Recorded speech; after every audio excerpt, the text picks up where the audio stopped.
Hello दोस्तों, आपके अपने यूट्यूब चैनल इसी कैरियर मैथमेटिक्स में अनुज यादव सर आप सभी लोगों का स्वागत करते हैं। जिसमें हमने आपको बताया है कि RS अग्रवाल कंप्लीट बुक करवा रहे हैं, जिसमें क्वेश्चन नंबर 99 है। और हाँ, अगर आप हमारे चैनल पर नए व्यूअर हों तो चैनल को लाइक, शेयर और सब्सक्राइब जरूर कर लें। देखिए 99 नंबर क्वेश्चन कह रहा है कि एक 35 लीटर मिश्रण में दूध और पानी का अनुपात 5:2 है। यदि इसमें 5 लीटर दूध और डाल दिया जाए तो नए मिश्रण में दूध और पानी का अनुपात क्या होगा। तो देखिए 35 लीटर मिश्रण है, तो 35 लीटर मिश्रण, इसमें कह रहा है कि दूध और पानी का अनुपात 5:2 है। तो इसमें देखिए मिल्क और वाटर है, मिल्क और क्या है, वाटर है। हमने देखा अनुपात है 5:2। 5 कितना है, दूध और पानी का अनुपात है 5:2। तो 5 और 2 7, 7 की वैल्यू है 35। अगर हम 1 की वैल्यू निकालें तो 7 का भाग देंगे तो 7 पना 35, 5 आ गया। अब हम असलियत में अगर देखें तो दूध कितना है और पानी कितना है, तो 1 की वैल्यू 5 है, तो 5 की वैल्यू निकले 5 25 और 2 की वैल्यू निकले 5 दूनी 10। 25 लीटर दूध है और 10 लीटर क्या है, पानी है। अब इसमें क्या रहा है कि 5 लीटर दूध और डाल दिया जाए। इसमें 5 लीटर क्या डाला गया, दूध डाला गया। तो इसमें यही दूध है, दूध में अगर हम 5 ऐड करते हैं तो यहाँ कितने हो जाएंगे, 25 और 5 30, और ये रहेगा 10 का 10 ही। रेशियो में हमने बताया है कि अनुपात में उससे जिससे मिनिमम वैल्यू कम से कम, तो यहाँ पे 0 से 0 कट जाएगा तो हमारा आंसर आएगा 3:1 हमारा राइट आंसर होगा। नेक्स्ट क्वेश्चन देखिए 100 नंबर क्वेश्चन कह रहा है कि दो बर्तनों ए तथा बी में दूध और पानी के मिश्रण क्रमशः 5:3 तथा 2:3 के अनुपात में है। इन अनुपात में किस अनुपात में मिलाया जाए कि नए मिश्रण में आधा दूध, क्या कह रहा, आधा दूध और आधा पानी हो। तो देखिए दो बर्तन है ए और बी, एक बर्तन ये है और एक बर्तन ये है। अब इसमें कह रहा है कि इसमें मिल्क और वाटर, मिल्क और वाटर, इसमें भी मिल्क और क्या है, वाटर है। दूध और पानी, दूध और पानी। अगर हम देखें तो इसमें है 5:3 और इसमें देखें तो मिल्क और वाटर है 2:3। अब इसमें कह रहा है इन किस अनुपात में मिलाया जाए, इन यहां पे लिख लेना, किस अनुपात में मिलाया जाए कि नए मिश्रण में आधा दूध और आधा पानी हो। देखो कह रहा है कि आधा दूध और आधा पानी, मिल्क और वाटर इसमें भी होगा। आधा दूध और आधा पानी को हम कह सकते हैं 1:1। भाई आधा ही आधा तो है, सेम है। आधा आधा कह दिया जाए तो 1/2:1/2। अगर हम काटें इसे तो 1:1 ही बचेगा। ठीक है, तो देखिए आगे हमने कर लिया 1:1। अब क्या करना है आपको, यहां पर देखना है कि यहां इसमें मात्रा कितनी है, यहां इसमें मात्रा कितनी है और यहां इसमें कितनी है। अगर हम देखें तो ये 5 और 3 कितना हुआ, 8। अगर यहां देखें तो 3 और 2 कितना हुआ, 5। 1 और 1 कितना हुआ, 2। अब आपको क्या करना है, इन सभी का 8, 5 और 2, इन तीनों का आपको क्या लेना है, एलसीएम लेना है। अगर हम इन तीनों का एलसीएम देखें, 8, 5 और 2 का अगर हम एलसीएम देखें तो कितना होगा, 40 होगा। एलसीएम हमारा 40 आ गया। अब आपको क्या करना है, 8 का भाग 40 में देना है। 8 का भाग किसमें देना है, 40 में देना है। 8 का भाग 40 में दें तो 5 बार जाएगा, 8 पंचे 40, 5 बार गया। तो हमने यहाँ मिल्क है, या तो आप मिल्क में मल्टीप्लाई करें तो सभी में मिल्क में मल्टीप्लाई करेंगे, दूध में। और अगर आप पानी में मल्टीप्लाई करें तो 5 में करें, आप किसमें भी करें तो आपका आंसर सही आएगा। तो देखिए 8 पंचे 40, 5 पंचे 25 आ गया, आ गया। अब इसका भाग इसमें देंगे तो 5 अट्ठे 40, कै बार गया 8 बार, 8 दूनी 16, इसको यहां पर रख लो। उसके बाद 2 का भाग अगर 40 में दें तो कितनी बार जाएगा, 2 का भाग 40 में दें तो 20 बार जाएगा, 20 का गुणा 1 में करें तो कितना आएगा 20। अब आपको क्या करना, एलिगेट करना है, एलिगेट। एलिगेट का मतलब क्या होता है कि इन दोनों संख्याओं का अंतर यहां लिखा जाता है और इन दोनों संख्याओं का अंतर यहां लिखा जाता है। तो देखो 20 में तो 16 जी तो 4 बचेंगे, 25 में तो 20 जाएंगे तो कितने बचेंगे 5। तो हमारा आंसर आया 4:5 हमारा राइट आंसर है। नेक्स्ट क्वेश्चन देखिए, क्वेश्चन थोड़ा बड़ा है, इसको अच्छे से समझिएगा।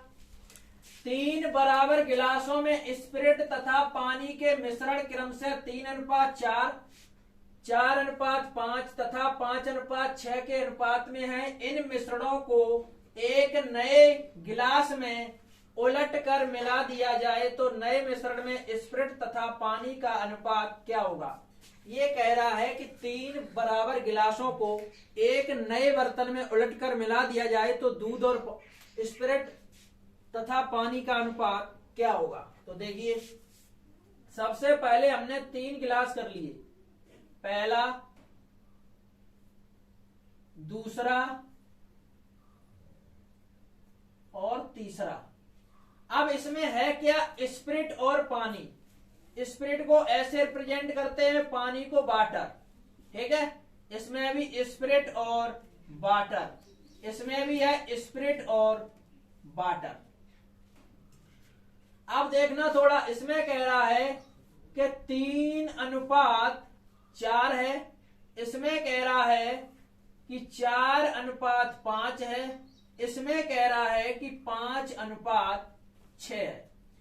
अब इन तीनों को आप जोड़ लीजिए, 4 और 3 7, 4 और 5 9, 6 और 5 11।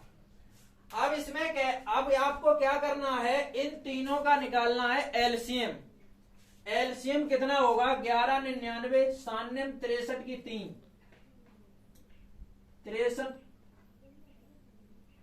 11 99 96 63 की 3 और 96 63 और 6 69, तो 693 क्या आया, 693 हमारा आएगा एलसीएम। एलसीएम आ गया। अब देखो एक अन्य बर्तन में डाला गया, तो इसमें हमें क्या करना है, यहां पे लिख लो स्पिरिट है और क्या है, पानी है, स्पिरिट है और पानी है। अब देखो 693 यहां पे हम लिख लेते हैं, 7 की वैल्यू 693, अगर हम 1 की वैल्यू निकालें तो देखो 7 का भाग देंगे तो 96 63 और 96 63 99 आ गया। यहां 9 को अगर हम करें 693 के बराबर तो 1 की वैल्यू अगर निकालें तो 9 7 63 और 9 7 63, ये 1 की वैल्यू 77 आ गई।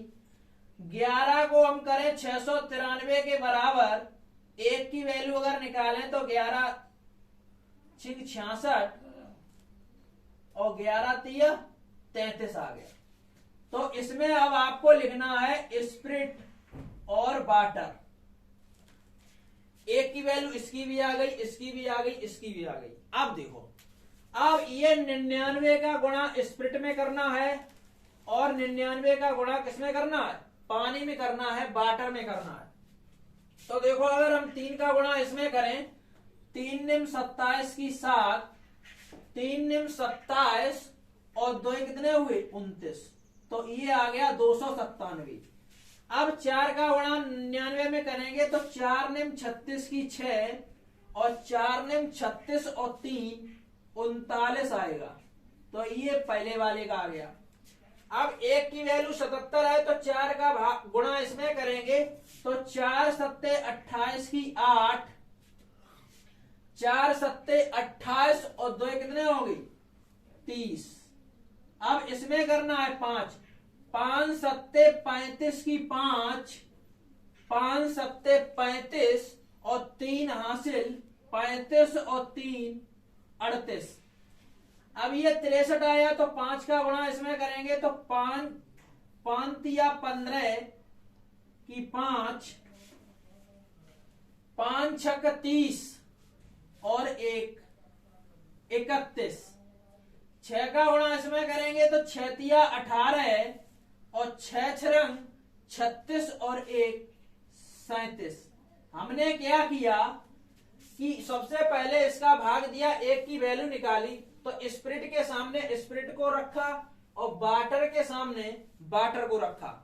अब देखो आपको क्या करना है, उलट कर सभी को मिलाया गया तो इसको आप क्या कर दीजिए, जोड़ दीजिए, ऐड कर दीजिए। देखो 8 7 15, 15 और 5 20, 9 1 10, 9 और 1 10, 10 और 2 12, 3 2 5 3 8 और 1 9, 920। अब इसे जोड़े 8 5 13, 13 और 6 19 की 9, 9 8 17, 17 और 7 24 और 1 25 की 5, 3 और 3 6 3 9, 9 और 2 11। तो हमारा आंसर आएगा स्पिरिट और पानी 920 अनुपात 1159। यही हमारा क्या है, आंसर है। नेक्स्ट क्वेश्चन देखिए, ए तथा बी दो मिश्र धातुएं हैं जिनमें सोने तथा तांबे को क्रमशः 5:3 तथा 5:11 के अनुपात में मिलाकर बनाया गया है। इन दोनों धातुओं की समान मात्रा पिघलाकर एक तीसरी मिश्र धातु सी बनाई गई है। सी में सोने तथा तांबे का अनुपात क्या होगा? देखिए ऐसा ही क्वेश्चन है। ये ए है, ये ए है और ये क्या है, बी है। इसमें कह रहा है क्या, सोने तथा तांबा। सोना तथा तांबा, सोना है और क्या है, तांबा है। इसमें है, ए में है 5:3 और इसमें है 5:11। अगर हम देखें तो 11 5 16 होता है और 5 और 3 8। 16 और 8 का एलसीएम कितना होगा? एलसीएम हमारा आएगा 16। ये कह रहा है कि सी मिश्र धातु है। सी कैसी है? सी धातु बनाई गई है और इसमें सोना तथा तांबे का अनुपात पूछा गया है। तो देखिए अब 8 का भाग इसमें देंगे तो 8 दूनी 16, 2 बार गया। 2 का गुणा 5 में करेंगे तो 2 पंचे 10। भाई इस सोना है तो सोना के सामने, तांबा है तो तांबा के सामने। 8 का भाग 16 में दिया, 2 बार गया। 2 का गुणा 3 में करेंगे 2 तिया 6। उसके बाद 16 का भाग 16 में 1 बार जाएगा। 1 का गुणा 5, 5 एकम 5। उसके बाद 16 एकम 16, 11 एकम 11। अगर हम इन्हें जोड़ दें तो 10 और 5 15 और 11 और 6 17। तो हमारा राइट आंसर आएगा 15:17।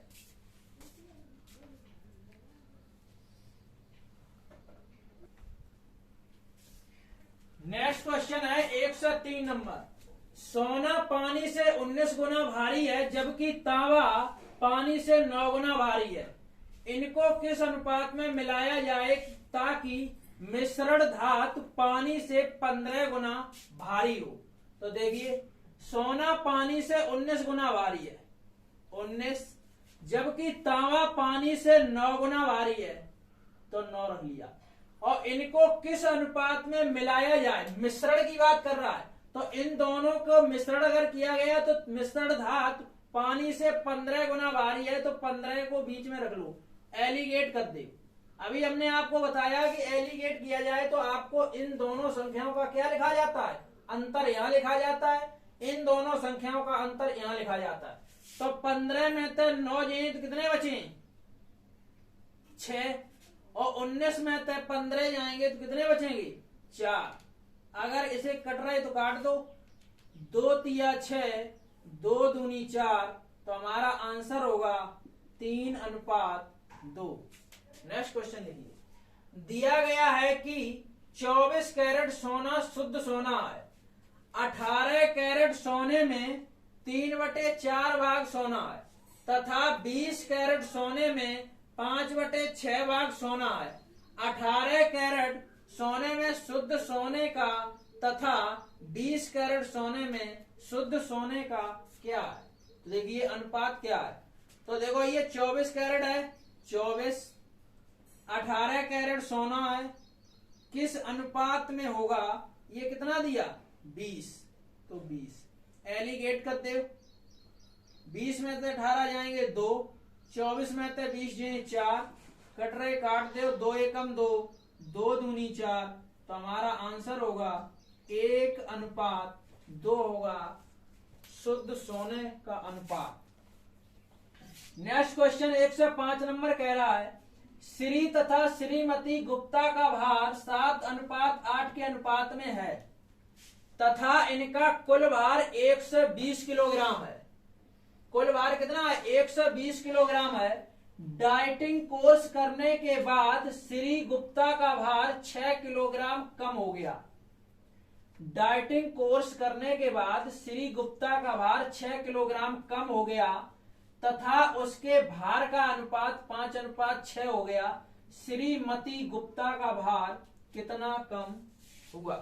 तो देखिए 120 किलोग्राम है दोनों का वजन, 120 केजी, और इसमें है क्या कैंडिडेट? 2 हैं, एक श्री है एक श्रीमती है, श्री और श्रीमती।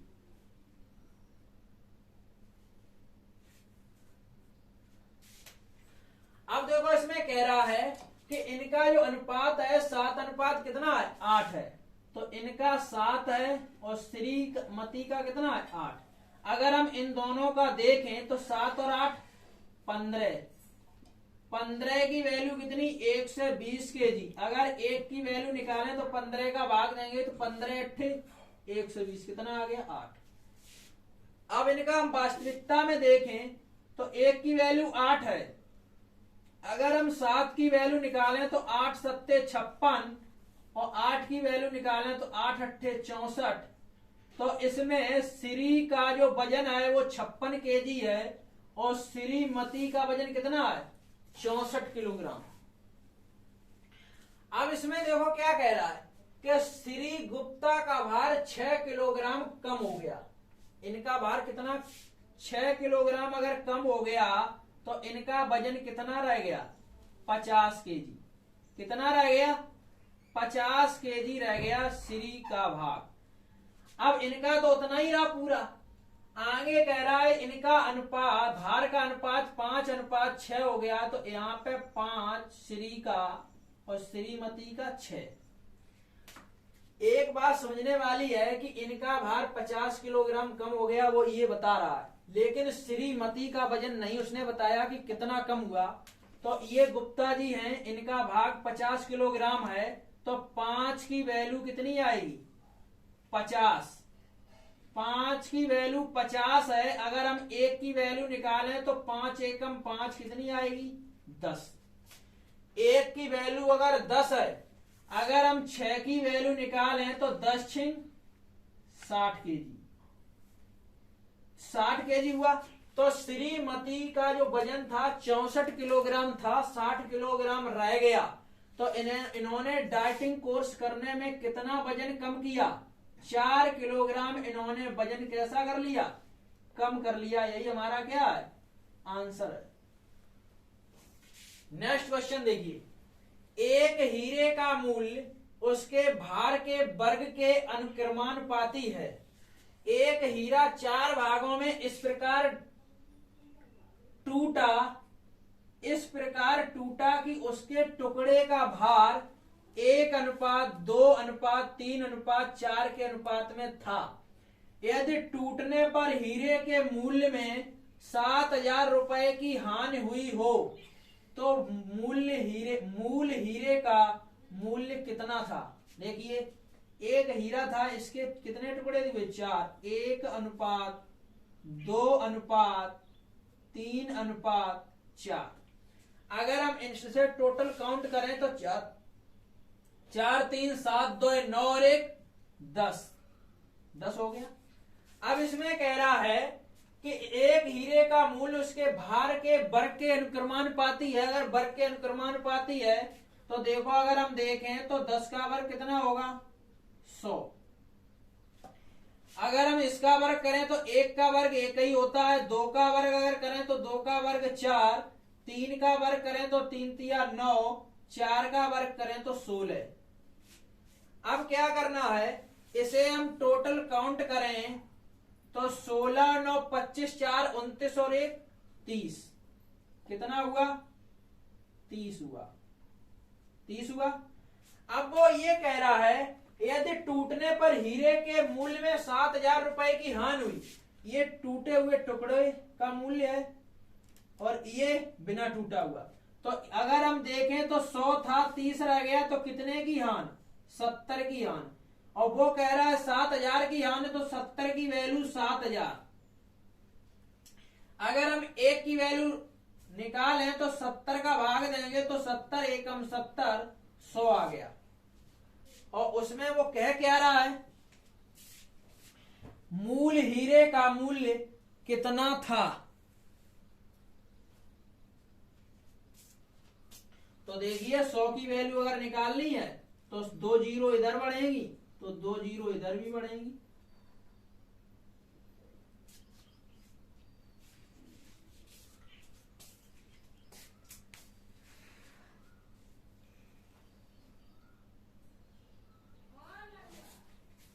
नेक्स्ट क्वेश्चन है 107 नंबर। एक बोतल में मदिरा तथा पानी का अनुपात 3:1 है। इसका कितना भाग निकालकर उतना ही पानी मिला दिया जाए कि अंत में बने मिश्रण में मदिरा तथा पानी कैसा हो, बराबर बराबर हो।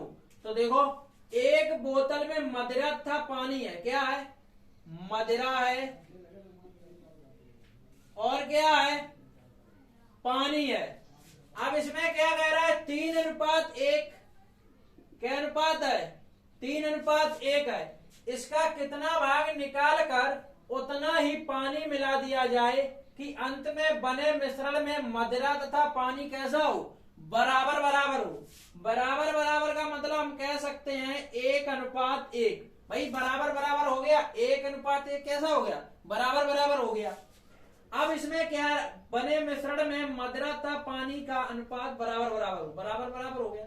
अब एक बात समझने वाली है कि यहाँ मदिरा है, ये पानी है, ये मदिरा है और ये पानी है। ये कह ये रहा है कि बोतल में मदिरा तथा पानी का अनुपात 3:1 है। इसका कितना भाग निकाल कर उतना ही पानी मिला दिया जाए। मिलाया क्या गया, पानी। जब तक जो चीज डाली है वही तो बदलेगी, जब उसमें पानी डाला गया तो मदिरा तो बदलेगी नहीं। अब मदिरा यहाँ 3 है, यहाँ 1 है, अलग अलग है। हम यहाँ 3 से मल्टीप्लाई कर दें तो देखो मदिरा सेम हो गई। अगर यहाँ 3 से किया तो यहाँ भी करना पड़ेगा। अब देखो यहाँ पे देखें अगर हम तो टोटल मात्रा 3 और 1 4 है, और यहाँ पे अगर हम टोटल मात्रा देखें तो 3 और 3 कितनी है 6। अब वो कह रहा है कि कितना भाग निकाल कर 4 से 2 6 हो गया, कितना भाग बदला 2, कितना बदला 2, किस पे 6 पे। तो 2 एकम 2, 2 तिया 6, 1/3 हमारा क्या है राइट आंसर। कितना आएगा 1/3, 1/3 हो या 1:3 हो, बात वही है, ठीक है। तो 1 कितना आएगा 3 आएगा, 1/3। नेक्स्ट क्वेश्चन कह रहा है कि संपूर्ण पृथ्वी पर थल और पानी, संपूर्ण पृथ्वी पर थल और पानी का अनुपात 1:2 है। उत्तरी अर्धगोलार्ध पर यह अनुपात 2:3 है। दक्षिणी अर्धगोलार्ध पर थल और पानी का अनुपात कितना होगा। देखिए ये संपूर्ण क्या है पृथ्वी है, ये संपूर्ण पृथ्वी है। इस पे ऊपरी अर्धगोलार्ध आधा भाग ऊपर है और आधा भाग कैसा है नीचे है। उत्तरी अर्धगोलार्ध दक्षिणी अर्धगोलार्ध, ये है उत्तरी अर्धगोलार्ध, कैसा है उत्तरी अर्धगोलार्ध है ये,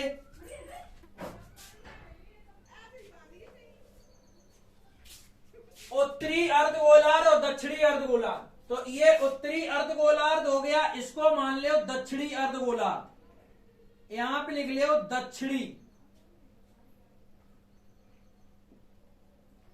तो ये उत्तरी अर्धगोलार्ध, ये दक्षिणी अर्धगोलार्ध है, आधा भाग ऊपर और आधा भाग नीचे।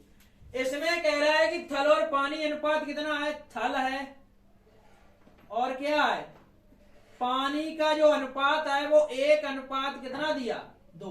देखो आंसर आपका ऐसे भी आ जाएगा, लेकिन पॉइंट में चला जाएगा तो दिक्कत होगी यहाँ पे आने में। तो इस वजह से हम रेशियो में 2 जीरो इधर बढ़ाए रहे और 2 जीरो इधर बढ़ाए रहे, तो इससे कोई फर्क नहीं पड़ेगा। रेशियो है, 2 जीरो से 2 जीरो कट जाएगा, अनुपात कितना रहेगा, 1 अनुपात 2 ही रहेगा। अब अगर हम टोटल देखें, थल और पानी कितने पे है, 200 और 100, 300 आ गया। अब इसमें क्या कह रहा है, यहाँ पे देखो इसमें क्या है, इसमें भी थल है और क्या है, पानी है, और इसमें भी थल है और क्या है, पानी है। अब देखो इसमें जब 300 है तो 1 से 50 उत्तरी अर्धगोलार्ध में होगा और 1 से 50 कैसा होगा, दक्षिणी अर्धगोलार्ध में होगा। 1 से 50 उत्तरी अर्धगोलार्ध, 1 से 50 दक्षिणी अर्धगोलार्ध, थल और पानी। अब ये बताओ, इसमें कह रहा है कि उत्तरी अर्धगोलार्ध में कितना है, 2 अनुपात कितना है, 3 है। और इसमें अगर हम देखें तो 2 और 3 और 2 कितना हुआ, 5 की वैल्यू 1 से 50। अगर हम 1 की वैल्यू निकालें तो 5 या 15 कितना आया, 30 आ गया। अगर 30 आया, 1 की वैल्यू 30, तो यहां पे 2 की वैल्यू कितनी होगी, 30 दूनी 60, और यहां पे 3 की वैल्यू कितनी होगी, 3 की वैल्यू 30 तिया 90, तो 60 और 90 हो गया। अब देखो इसमें थल और पानी देखें, जब बताओ थल है कितना 100, तो हमें 60 ऊपर उत्तरी अर्धगोलार्ध में निकल गया, तो बचा कितना 40। पानी 200 है, 200 में 90 पानी ऊपर निकल गया उत्तरी में, तो यहाँ 90 निकल गया, तो कितना बचा 110। अब देखो यहाँ पे ये आया 40 अनुपात 110, थल और पानी आया। थल और पानी का अनुपात 40 अनुपात 110, 0 से 0 काटे तो हमारा आंसर होगा 4 अनुपात 11, हमारा कैसा होगा, राइट आंसर होगा। नेक्स्ट क्वेश्चन देखिए, नेक्स्ट क्वेश्चन कह रहा है कि 2 धातुओं में जिंक तथा तांबे का अनुपात क्रमशः 2 अनुपात 1 तथा 4 अनुपात 1 है। दोनों धातुओं को किस अनुपात में मिलाया जाए कि नई धातुओं में जिंक तथा तांबे का अनुपात 3 अनुपात 1 हो जाए। तो देखो 2 धातुएं हैं, अगर हम देखें ये फर्स्ट, ये सेकंड, इसमें अगर देखें तो इसमें क्या क्या है, जिंक है और क्या है, तांबा है। इसमें भी क्या है, जिंक है और क्या है, तांबा है। अब देखो इसमें कह रहा है कि इसमें है 2 अनुपात 1 और इसमें है 4 अनुपात 1। किस अनुपात में मिलाया जाए कि नई धातु में जिंक तथा तांबे का अनुपात कितना हो। एक नई धातु है सी, तीसरी धातु हम मान लेते हैं, एक नई धातु है, इसमें जिंक है और तांबा है। इसमें कितना है, इसमें है 3 अनुपात 1। देखो 2 और 1 3, 4 और 1 5, 4 और 1 5 हो गया, 3 और 1 4। अभी हमने जस्ट पहले क्वेश्चन कराया है, हमने बताया इसका और इसका और इसका क्या लेना है, एलसीएम लेना है। 3 5 और 4 का अगर हम एलसीएम लेंगे तो कितना आएगा, इन चारों का एलसीएम आएगा 60। 5 3 4। अब देखो 60 एलसीएम आ गया। अब इसका भाग इसमें देना है तो 20 बार गया, 20 का गुणा हमने बताया या तो आप जिंक में सभी में जिंक में करें या तांबा लें तो तांबा में करें। तो देखो 3 का भाग 60 में देंगे तो 20 बार जाएगा, 20 का गुणा 2 में करेंगे तो 20 दूनी 40। 5 का भाग 60 में देंगे तो 5 का भाग 60 में जाएगा 12 बार, 12 का गुणा 4 में करेंगे तो 5 चौगु 72, नहीं 5 चौगु 48, 5 चौगु कितने होंगे 48 होगा। 4 का भाग 60 में दें तो कितनी बार जाएगा 15 बार जाएगा, तो 15 का इसमें अगर हम गुणा करें तो 15 दिया 45।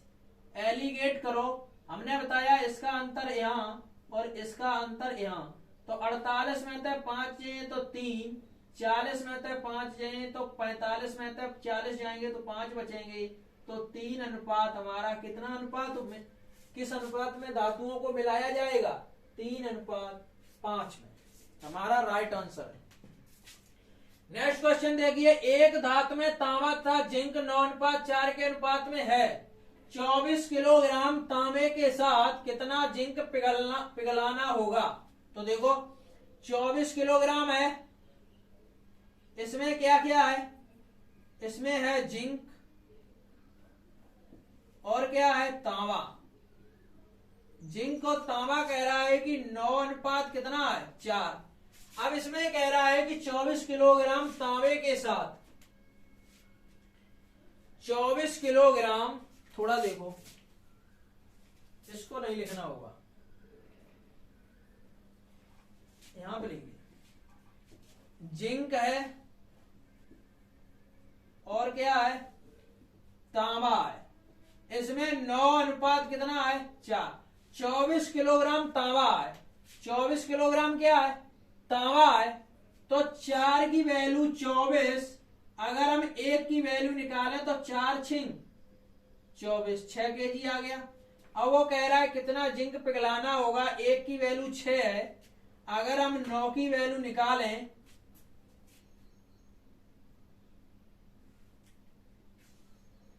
थोड़ा मिस्टेक, देखो देखो देखो इसमें जो है थोड़ी मिस्टेक हो गई।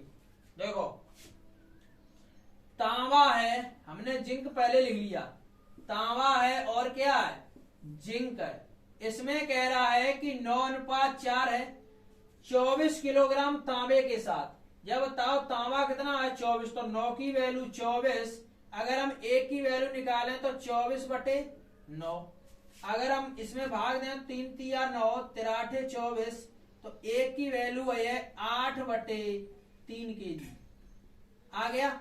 अब इसमें कह रहा है कि साथ कितना जिंक पिघलाना होगा, 1 की वैल्यू 8/3 है, 4 की वैल्यू निकलें तो 4 × 8/3, 8 चौगु 32/3, 3 का भाग देंगे तो 3 एकम 3 भाग टूटेगी बिंदु, 2 शेष बचेंगे, 2 ऊपर, 10 सही 2/3 केजी हमारा क्या होगा आंसर होगा, क्योंकि पहले हमने ऐसा किया था जिंक पहले तांबा बाद में रख लिया था। ठीक है, कोई दिक्कत नहीं, इस तरीके से जो है क्वेश्चन को आप अच्छे तरीके से लगा सकते हैं।